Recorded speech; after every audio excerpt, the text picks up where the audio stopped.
জান্নাতে তারাই যাবে যারা সহজ সরল দিলের অধিকারী, যে যেটা জিহ্বায় লারে সেটা ঘুমের ভিতরেও প্রকাশ পায়। এজন্য রাসূল বলেছেন, যখন তুমি ঘুমাইতে যাবা তখন ওযু করে বিছানায় শুইয়া পড়বা, আর জিহ্বা লড়ায়া লড়ায়া পড়ো সাল্লাল্লাহু আলাইহি ওয়াসাল্লাম, সাল্লাল্লাহু আলাইহি ওয়াসাল্লাম পড়তে থাকো। ঘুমের ভিতরেই দেখবা নবীর সাথে সাক্ষাৎ হয়ে যাবে। পড়তে থাকো। কেউ যদি জিহ্বা লড়াইয়া একবার নবীর উপরে দুরূদ শরীফ পড়ে, মান সাল্লা আলাইয়া ওয়াহিদা, কেউ যদি একবার জিহ্বা লড়াইয়া আল্লাহর নবীর উপরে দরুদ পাঠ করে, আল্লাহর রাসূল বলেন 10টা গুনাহ মাফ করে দেওয়া হয়। শুধু তাই না, 10টা নেকি তার আমলনামায় লেখা হয়, 10 গুণ মর্যাদা সম্মান বৃদ্ধি করে দেওয়া হয়। শুধু তাই না, তার বাবার নাম তার ঠিকানা সহ একজন ফেরেশতা পুরা ডিটেইলস তার ঠিকানা সহ তার ডাটা সহ রাসূলুল্লাহর রওজা আতাহারে পৌঁছায়া দেওয়া হয়। আল্লাহু আকবার, জোরে বলেন। ঢাকা থেকে একবার না চাঁদপুর থেকে একবার লঞ্চে বরিশাল যাইতেছি। বরিশালের নাম শুনছেন না? লঞ্চ আছে না? আছে। তো লঞ্চে কিছু হকার উঠে, হকার দেখছেন নাকি? মানে এক একজনে এক একটা বিক্রি করে। তা আমরা তখন ছোট মাদ্রাসায় পড়ি চট্টগ্রামে। তো লঞ্চে উঠার পরে দেখলাম রাত তখন 2টা বাজে, চাঁদপুরে ঘাট দিছে, লঞ্চ যাবে বরিশাল। তো উঠার পরে দেখলাম একজন হকার এক হাতে শার্ট আর এক হাতে প্যান্ট বিক্রি করতেছে। শার্ট আর প্যান্ট, কিছু প্যান্ট তার হাতে, কিছু শার্ট তার হাতে। এখন সে বলতেছে বাইচালন 30, বাইচালন 40। কথা কি বুঝতেছেন? মাশাআল্লাহ। বাইচালন 30, বাইচালন 40। এখন একজন মুরব্বী তাকে বলল, বাবা এত সুন্দর করে বলো বাইচালন 30, বাইচালন 40, তোমার বাড়ি কই? কয় 30। তোমার নাম কি? 40। ও আল্লাহ, কয় কি? তার মানে তাকে যাই জিজ্ঞেস করে সে বলে 30 আর এটা তার জিকির। মানে অটো হয়ে গেছে গা, ঘুমের ভিতরে এটাই কয়। বিশ্বাস করে, চোখে দেখা, একটা না কতগুলা হিসাব ছাড়া। এই বেচারায় বেচা বিক্রি কইরা আমগো বাসায় হইয়া রয়েছে। সব বেচার পরে 30 আর 40 টাকা প্যান কি একেবারে আপনার গামছা গমছা দিয়ে আর প্যাকেট ট্যাকেট করা কি স্পেশাল থাকে? ওইটা বেচে আবার ঝাড়ু দেয়, ওইটা আবার মাথার নিচে দিয়ে হইয়াও থাকে। কথা কন না কা? আবার খাওয়ার টাইমে দেখি বিছাইয়া রুটি আর কলাও খায়। ওইটা হেই প্যান আর হেই শাক মাথায় দিয়ে হইয়া রয়েছে। আমরাও পাশে শুয়ে রয়েছি। ঘুমের ভিতরে হঠাৎ চিল্লান মারছে 30। এত ঘুমাইতেছে, যেই কইছে 30 একটা উঠতে মারছে দৌড়। ঘুমন্ত ব্যক্তির পাশে যদি হঠাৎ চিৎকার মারে তার তো মাথা ঠিক থাকে না। যখন দৌড় মারতেছে লঞ্চের চুকানম্যান নিচে বয়ে রয়েছে, হে টাইনা বেরা কয় তুই কই যাও? আমি তো মনে করছি লঞ্চ বুঝি পানির তলে যায়। তখন আমরা চিন্তা করলাম, ওরে আল্লাহ, এই জন্যই তো বলা হয়েছে আল্লাহর জিকির জিহ্বায় রাখবা, আল্লাহ স্মরণ জিহ্বায় রাখবা, বেশি বেশি কোরআন পড়বা, বেশি বেশি আল্লাহকে ডাকবা, বেশি বেশি দুরূদ শরীফ পড়বা। এটা জিহ্বায় লাইগা গেলে কলিজায় লাইগা যায়, মরার সময় আল্লাহর নাম মুখ থেকে বেরিয়ে যায়। ঠিক না ঠিক?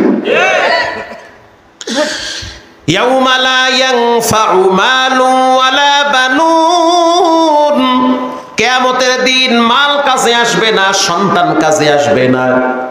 ইল্লা মান আতাল্লাহা বিকলবিন সালিম, একমাত্র পরিষ্কার অন্তরটাই কাজে আসবে।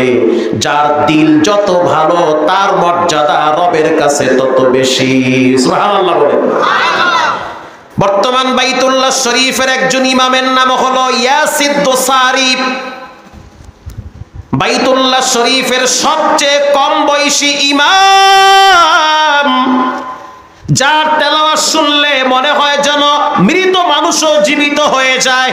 আল্লাহু আকবার। মানে মনে হয় এত চমৎকার তেলাওয়াত। সবচেয়ে কম বয়সী ইমাম ইয়াসিদ দোসারি। আমি প্রায় রমজান মাসে বাইতুল্লাহ থাকি, তারাবি ওখানে আদায় করি। তো ইয়াসির দোসারি এই রমজানে সাংবাদিকদের কাছে একটা সাক্ষাৎকার দিয়েছে। সেই সাক্ষাৎকারটা আমার কাছে এখনো আছে।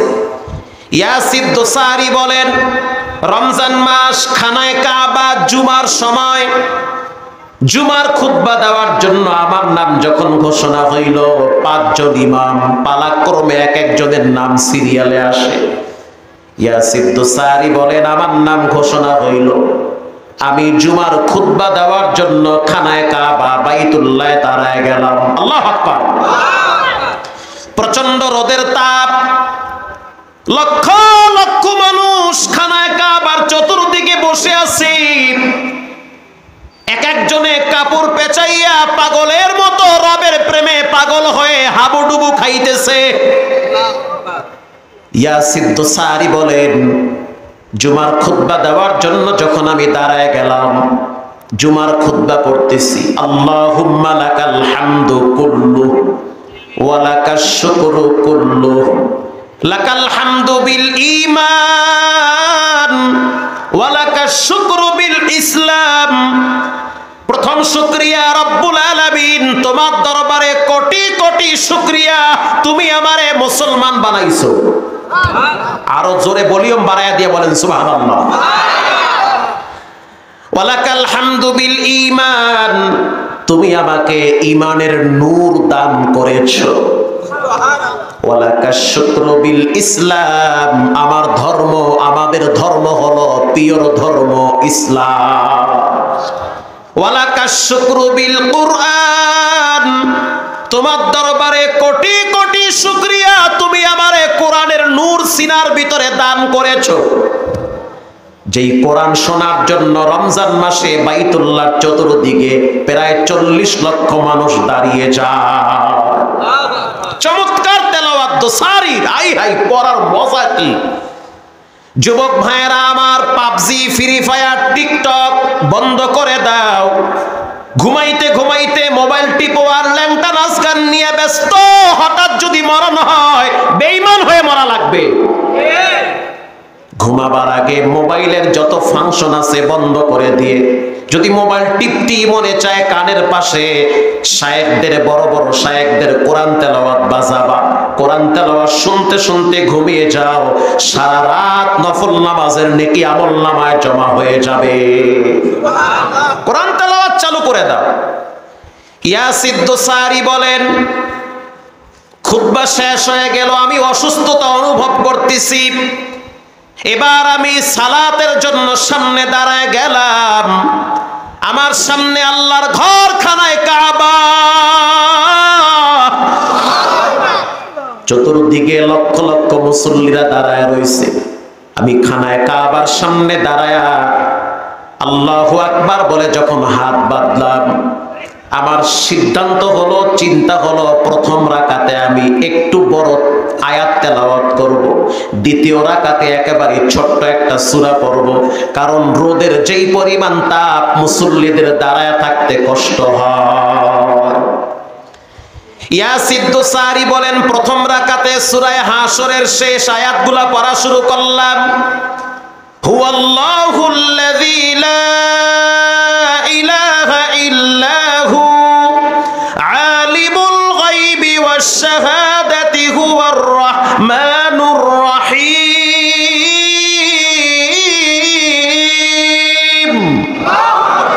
হুয়াল্লাহুল্লাযী লা ইলাহা ইল্লা হু আল মালিকুল কুদ্দুসুস সালামুল মুমিন আল মুহাইমিন আজিজুল জব্বারুল মুতাকাব্বির সুবহানাল্লাহি আম্মা ইউশরিকুন।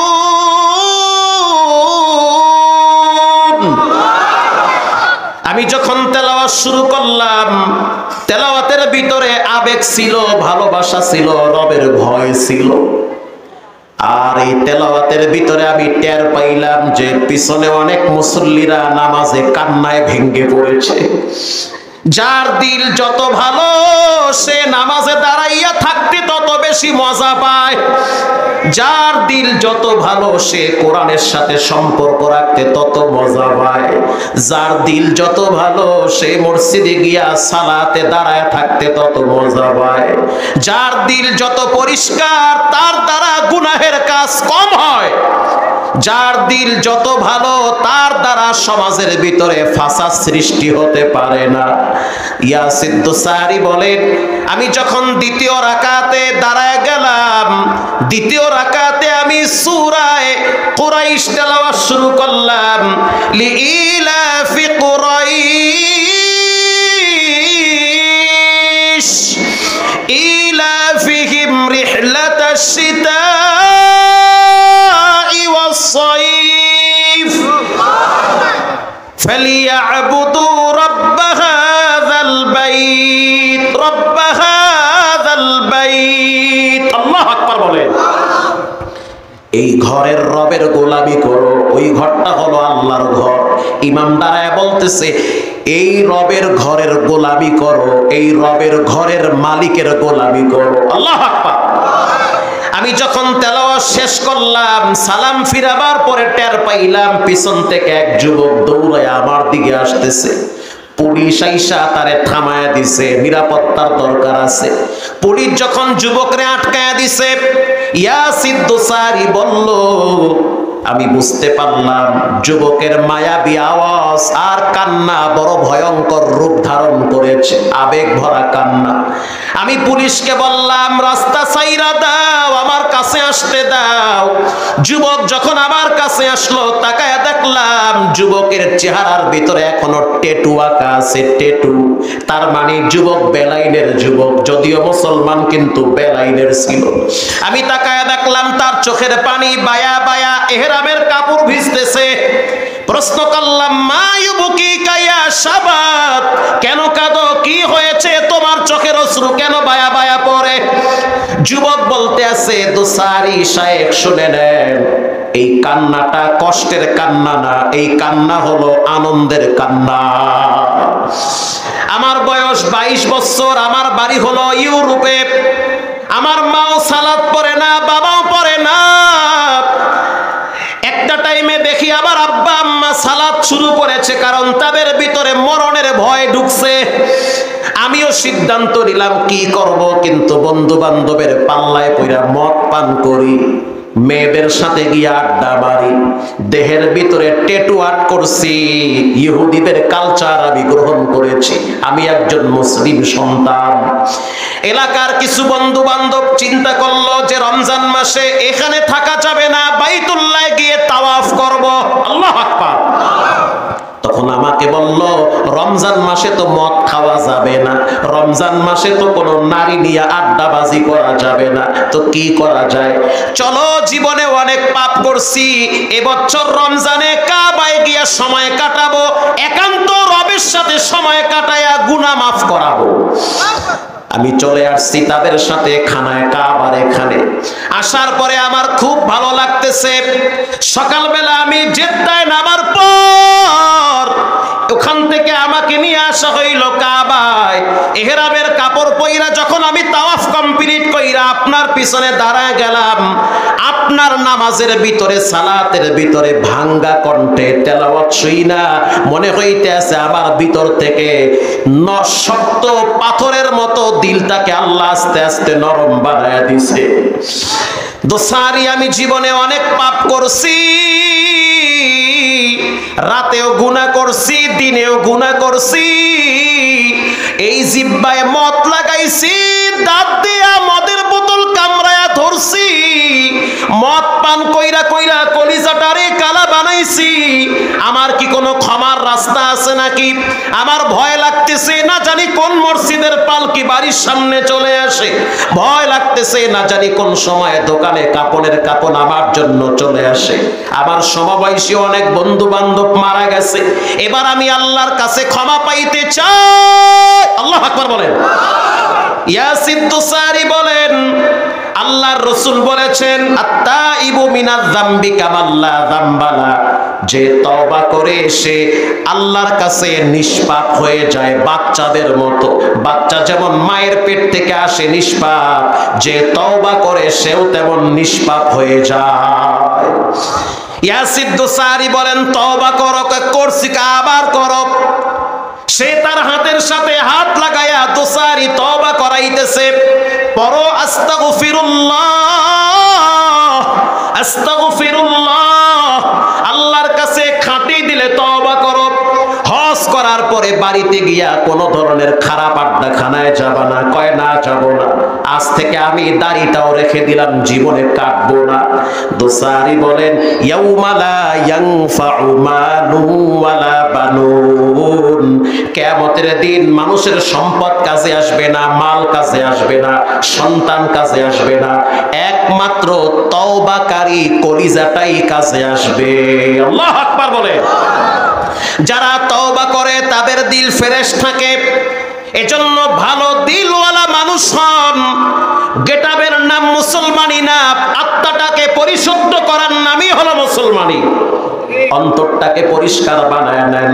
আল্লাহর রাসূল বলেন আকসিরু যিকরাহা বিমিল লাযযাতিল মাউত, মৃত্যুর কথা বেশি বেশি স্মরণ করো, দিল নরম হয়ে যাবে।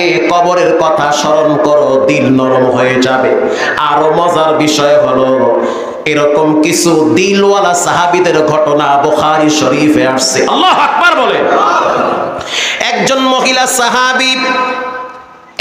মহিলা সাহাবী এশারের নামাজের টাইমে আবু হুরায়রাকে ডাক দিয়েছে। তামবিহুল গাফিলিনাস, ইয়া আবা হুরায়রা তাআল, আবু হুরায়রা একটু কাছে আসো। কেন? এই জন্য কাছে আসবো যে আমি এমন একটা ঝামেলায় পড়ছি যেটা তোমার মাধ্যমে সমাধান করতে চাই। কষ্ট হয় আপনাদের? আমি কি দোয়া করে দিব? আবু হুরায়রা বলতে আছে কি সমস্যায় পড়লা? পর্দার ভিতরের মা বোনেরা শুনে নেন, সাবধান হয়ে যান মা, আল্লাহর আযাব থেকে নিজেকে বাঁচান, কবরের আযাব থেকে নিজেকে বাঁচান। কবরে কোনো পীরের পরিচয় চলবে না, মুর্শিদের পরিচয় চলবে না, কে সালাফি কে হানাফি এই পরিচয় কবরে চলবে না। কবরে পরিচয় একটাই চলবে, লা ইলাহা। কার ঈমান আছে কার ঈমান নাই এই পরিচয়টা কবরে চলবে। প্রিয় ভাইরা, আবার মহিলা এবার যখন বলল আবু হুরায়রা আমি তো মারাত্মক গুনাহ করছি। কি করলা? বলে আমি জিনা করছি। আচ্ছা তারপরে? বলে আমি জিনা করার পরে প্রেগনেন্ট হইছি। আচ্ছা তারপর? বাচ্চা পেটের ভিতরে বড় হইছে। তারপর? সেই বাচ্চাকে আমি নিজের হাতে হত্যা করছি। আবু হুরায়রা বলতে আছে তুমি বিনাশ হয়ে যাও, হালাক হয়ে যাও। একই তো নিজে গোপনে জিনা করলা, আবার বাচ্চাটারে কেন হত্যা করলা? মহিলা বলতে আছে আবু হুরায়রা আমার কি কোনো ক্ষমার দরওয়াজা আছে নাকি? আল্লাহ কি আমারে মাফ করবে নাকি? আবু হুরায়রা বলতে আছে সেটা আমি জানি না, তুমি দূর হও। মহিলাটা যখন বলল আবু হুরায়রা যেভাবেই হোক আমার ক্ষমা পাওয়া লাগবে। আবু হুরায়রা বলতে আছে আল্লাতী তাত্তালিউ আলাল আফইদা, আল্লাহর জাহান্নামের আগুনের পাওয়ার এত বেশি, শরীরের যে কোনো অঙ্গে লাগলে কলিজা ভুনা হয়ে যাবে। জাহান্নামের আগুন থেকে যদি বাঁচতে চাও তাহলে রবের কাছে গোপনে তওবা করো। আল্লাহু আকবার। এটা বইলা আবু হুরায়রা চলে গেছে রাসূলের দরবারে। যাওয়ার পরে বলতে আছে ওগো আল্লাহর হাবিব, একজন মহিলার ছিল, জিনা করছে, বাচ্চা পেটে আসছে, বাচ্চা ভূমিষ্ঠ হয়েছে, আবার গলা টিপে হত্যা করেছে। ওই মহিলার কি কোনো ক্ষমার রাস্তা আছে নাকি? আল্লাহর হাবিব বলতে আছে আবু হুরায়রা তুমি কি বলছো মহিলাটারে? আবু হুরায়রা বলতে আছে আমি মহিলাটারে বলছি দূর হ, আল্লাহর আযাব বড় কঠিন। আল্লাহর রাসূল বলতে আছে আবু হুরায়রা আল্লাহর আযাব যেমন কঠিন, আল্লাহর দয়া মায়াও তার চেয়ে আরো বড় মারাত্মক। আল্লাহু আকবার। আল্লাহর দয়ার কোনো কমতি নাই, বড় বড় বেঈমানকেও আল্লাহ ক্ষমা করে দেয়। আবু হুরায়রা একটু আগেই তো হযরত জিবরাইল কোরআনের আয়াত নিয়ে আসছে, ইল্লা মান তাবা ওয়া আমানা ওয়া আমিলা আমালান সালিহা। আবু হুরায়রা শুনে নাও, আল্লাহ পাক বলেছেন কেউ যদি ঈমান আনার পরে গুনাহ করে, ঈমান আনার পরে গুনাহ করে, যেমন আমরা ঈমান আনছি আপনারাও আনছেন, ঈমান আনার পরে গোপনে অপরাধ পাপ আছে না নাই? গোপনে পাপ আপনারাও করছেন, অনেকেই গোপনে পাপ করে। আল্লাহ পাক বলেন নবী আপনি সুসংবাদ দেন, ঈমান আনার পরে কেউ যদি গুনাহ করে, গুনাহ করার পরে আবার যদি তওবা করে, সুসংবাদ দেন তওবা করার সাথে সাথে গুনাহটাকে দূরে সরায়া দিয়া ওই জায়গায় নেকি দিয়ে পূরণ করে দেওয়া হয়। মহিলাটারে সুসংবাদ জানায় দেন রব্বুল আলামিন সেই মহিলার যত গুনাহ ছিল, জিনার গুনাহ, বাচ্চা হত্যার গুনাহ, দুটাই মাফ করে দিয়েছে। এজন্য ভাইরা আমার, কিয়ামতের দিন সম্পদ কাজে আসবে না, সন্তান কাজে আসবে না। সন্তান তো দুনিয়ায় জীবিত থাকতেই অনেক সময় মা বাবার কাজে আসে না। এই নওগাঁর ভিতরে এমন ঘটনা ঘটছে, বাবার লাশ কবরে রাইখা ছেলে মেয়েরা বাবার সম্পদ নিয়ে মারামারি কইরা রক্তপাত ঘটাইছে। কথা কন না কা? বাবার লাশ কবরে রাখছে, লাশ কবরে রাইখা এরপরে ভাই বোন বৈশা জমিন নিয়ে মারামারি করে, অথচ বাবায় কবরে শাস্তি পায়। এজন্য অনুরোধ করে বলি, মরার আগে দুই একটা ফ্যান মসজিদে দিবেন, মরার আগে দুই একটা লাইট মাদ্রাসায় লাগায় দেন, মরার আগে দুই এক বস্তা সিমেন্ট মাদ্রাসায় দেন। ছেলে মেয়ে যদি দোয়া নাও করে, মাদ্রাসার প্রতিটা ইট আপনার জন্য নিয়ামত হয়ে যাবে। আপনার সন্তানরা যদি দোয়াটা নাও করে, কসম আল্লাহর এই মাটি আপনার জন্য সাক্ষী হয়ে দাঁড়াবে। আল্লাহ কোরআনে বলেন ইয়াউমা ইযিন তুহাদ্দিসু আখবারাহা,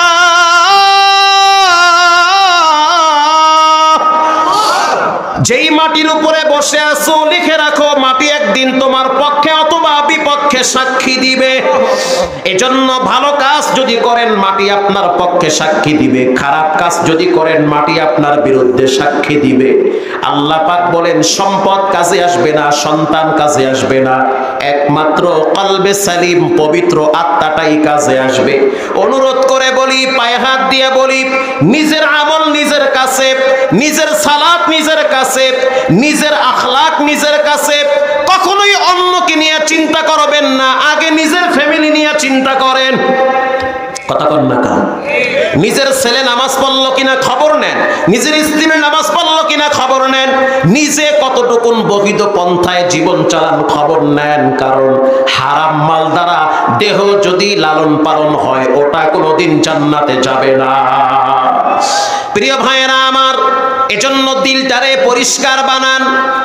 বুখারী শরীফের হাদিস, 3 যুবকের ঘটনা, এটা মুসলিম শরীফে আসছে। আল্লাহর রাসূল বলেন 3 জন যুবক সফর করার জন্য দামেস্কে রওনা হয়েছে। কিছু দূর যাওয়ার পরে যখন ঝড় তুফান শুরু হয়ে গেল, ঝড় তুফান বুঝেন আপনারা? মরুভূমির ভিতরে যদি ঝড় তুফান শুরু হয় তখন মানুষ বালুর কারণে চোখে দেখে না। 3 জন যুবক সিদ্ধান্ত নিল কি করা যায়, বলে গর্তের ভিতরে আশ্রয় নাও। 3 জনই গর্তের ভিতরে আশ্রয় নিয়েছে। যখন গর্তের ভিতরে আশ্রয় নিল তখন তো আর মোবাইল ছিল না, টেলিফোন ছিল না, যোগাযোগের কোনো মাধ্যম নাই। বিপদে যদি কেউ পড়ে তাকে দেখার একজন আছেন, তিনি হলেন কে? আরো জোরে বলেন কে? এমন চিবায় পড়ছেন, কেউ শুনে না আপনার কথা, কেউ দেখেও নাই আপনি কি পরিমাণ বিপদে আছেন। অপেক্ষায় থাকেন, আপনার জীবনের কিছু ভালো কাজের কারণে আপনার রব আপনাকে নিজ কুদরতি হাতে সহযোগিতা করবে। এবার 3 জন যুবক সিদ্ধান্ত নিল গুহার ভিতরে পালাও, আশ্রয় নাও। আল্লাহর রাসূল বলেন গুহার ভিতরে 3 জন যুবক আশ্রয় দিয়েছে, পাথরের গুহা। যখন আশ্রয় নিল, একটু পরে বাতাসের ধাক্কা একটা বড় পাথর আইসা গুহার মুখটা আটকে গেছে। ভাষা কি বুঝতেছেন? গুহার মুখ একেবারে লাইগে গেছে গা, এটা আর সরে না, পাথর, বিশাল পাথর।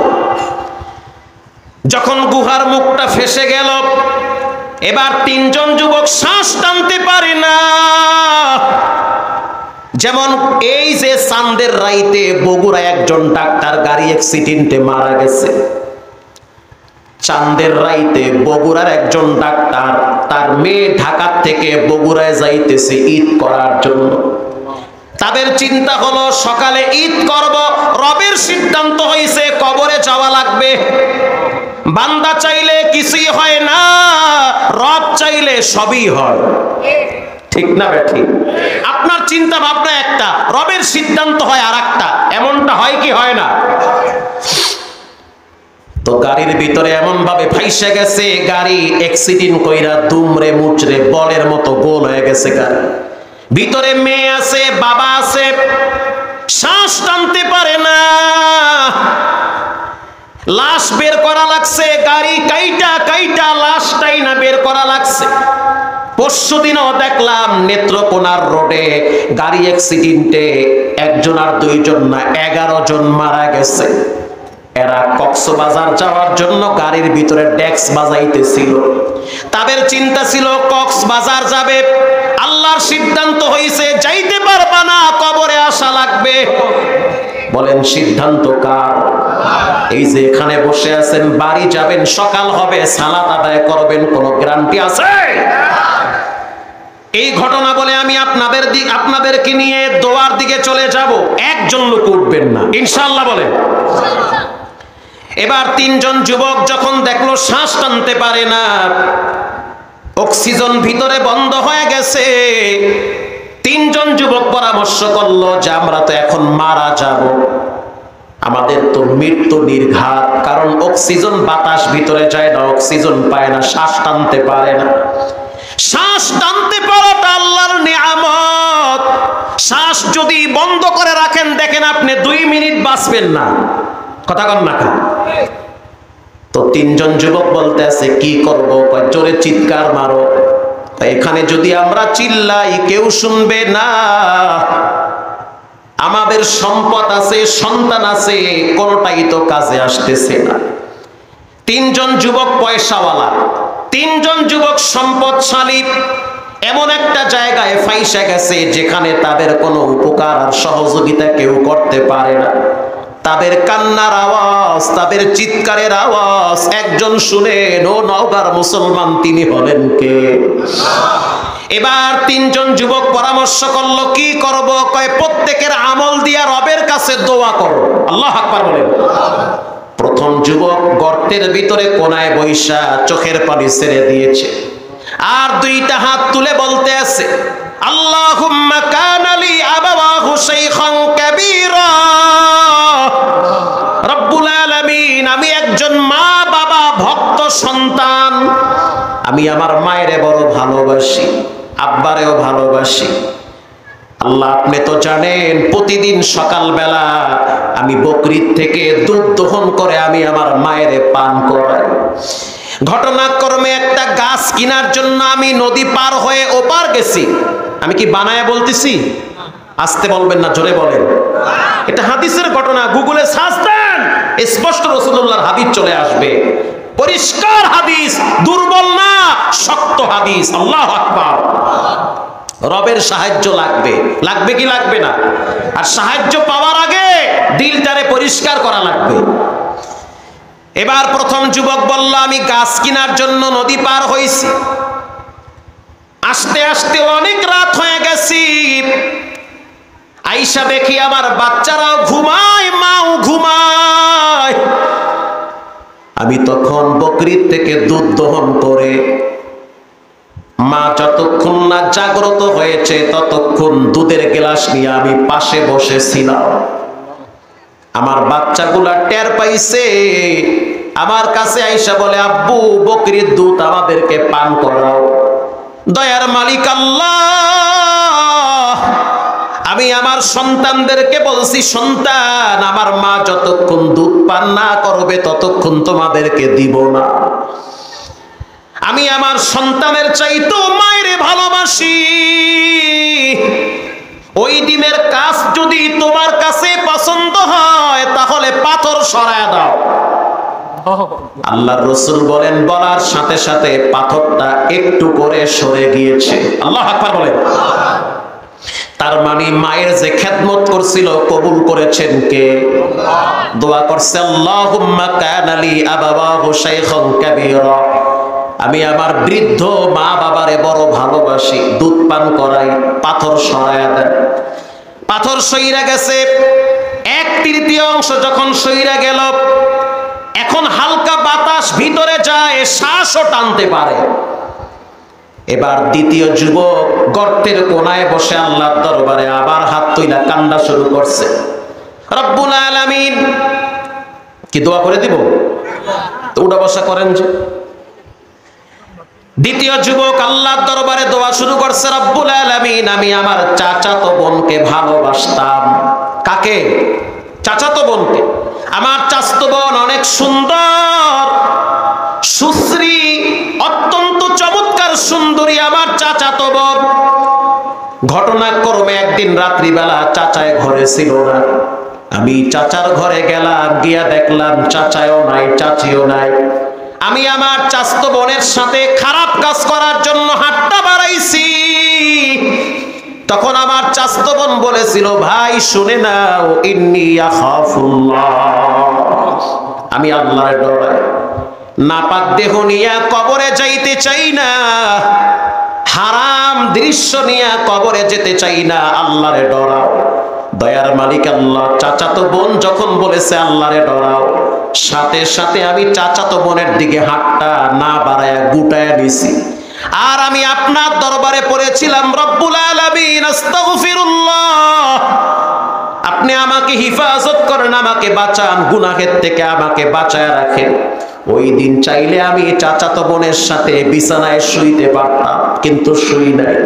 চাইলে আমি জিনা করতে পারতাম, কিন্তু রব্বুল আলামিন তোমার ডরে জিনা করি নাই। ওই দিনের আমল যদি পছন্দ হয় তাহলে পাথরের গজব সরায়া দাও। আল্লাহর রাসূল বলেন, বলার সাথে সাথে পাথর অর্ধেক সইরা গেছে। তৃতীয় যুবক হাত তুইলা বলে, আমি একজন ব্যবসায়ী আল্লাহ, আমার বাড়িতে একজন কর্মচারী কাজ করত। ঘটনাক্রমে 1 মাস কাজ কইরা বেতন না নিয়া বাড়ি চলে গেছে। 1 বছর আর 2 বছর নয়, 12 বছর পর আবার বাড়িতে আসছে। যেমন ধরেন একজন গার্মেন্টস কর্মী আপনার গার্মেন্টসে অথবা আপনার দোকানে 1 মাস ডিউটি কইরা বেতন না নিয়া রাগ কইরা চলে গেছে। এই বেতনটা কি আপনার? আসতে বলবেন না, জোরে বলেন।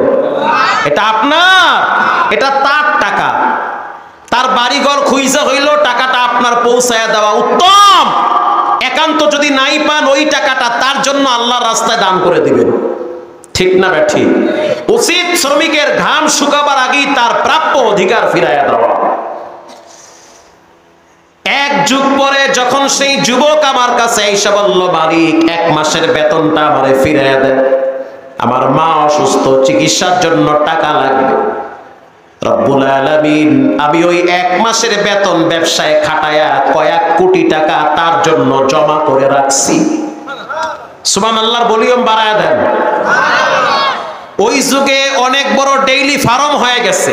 এই যুগের ভাষায় কয়েক কোটি টাকা আমি ওই শ্রমিকের কাছে ফিরাইয়া দিছি। সে প্রথমে বলল, মালিক তুমি কি আমার সাথে মজা নাও? আমি বললাম, মজা নেই না, আল্লাহরে খুশি করার জন্য তোমার প্রাপ্য হক ফিরাইয়া দিছি। আল্লাহর রাসূল বলেন, দোয়াটা করার সাথে সাথে পাথর পুরাটাই সইরা গেছে। আল্লাহু আকবার। হাদিস শরীফে আছে, 3 জন যুবক প্রথমে ইস্তেগফার করেছে, আল্লাহর কাছে তওবা করেছে, ক্ষমা চেয়েছে, দিলটারে পরিষ্কার বানাইছে। প্রিয় ভাইয়েরা আমার, এই যে হায়াত নামের রেলগাড়ি চলতেছে, মউত নামের স্টেশনটা সামনে আছে, যে কোনো সময় কবরে যাওয়া লাগবে, প্রিপারেশন নেন, প্রস্তুতি গ্রহণ করেন। গভীর রাত আল্লাহর কাছে কায়েমন বাক্যে দিল থেকে তওবা করে নেন। এখানে এমন মায়ের সন্তান আছে যে কিনা নিজের হাতে নিজের আব্বারে কবরে রাখছে। চাইলে মা বাবারে খাওয়াইতে পারেন না, চিকিৎসাও দিতে পারেন না। আজ সুবর্ণ সুযোগ আসছে, দীর্ঘ প্রায় কয়েকশো কিলোমিটার দূর থেকে আমি একজন মুসাফির আপনাদের সামনে আসছি। আল্লাহর নবীর ঘর মাদ্রাসা কে করলো, কোথা থেকে করলো দেখার সময় নাই। এটা যদি আপনি দেখেন তো আল্লাহ আপনারে দেখাও তো রেজেক বন্ধ করে দিবে। আপনি যদি বলেন কে করছে, কেমনে চলে, দিব না। আল্লাহ যদি বলে তুমি আমার হুকুম মানো না, তোমারেও খাওয়াবো না। ঠিক না ব্যাঠি?